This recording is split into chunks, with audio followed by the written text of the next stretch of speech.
অনেকের পছন্দের একটা খাবার নিয়ে চলে আসলাম আজকে। আসসালামু আলাইকুম, আপনারা কেমন আছেন? আমি আলহামদুলিল্লাহ ভালো আছি।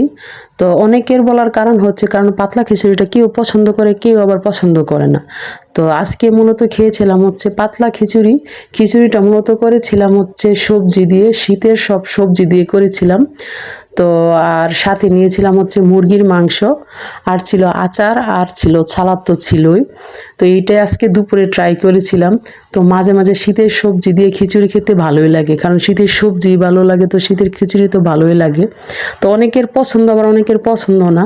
তো যারা যারা পছন্দ করেন তারা আমার কমেন্ট বক্সে একটা কমেন্ট করে যাবেন, তাইলে বুঝতে পারবো যে আমার মতো কারা কারা পাতলা খিচুড়ি খেতে পছন্দ করেন, বিশেষ করে সবজি খিচুড়ি। সবজি দিলে তো খিচুড়িটা এমনিতেই মজা হয়ে যায়। তো এটা মূলত খেয়েছিলাম মুরগির মাংস দিয়ে। মুরগির মাংসটা মূলত আলু দিয়ে, আলু সাথে দিয়ে করেছিলাম। তো আলহামদুলিল্লাহ এটাই ছিল আজকে দুপুরের খাবার।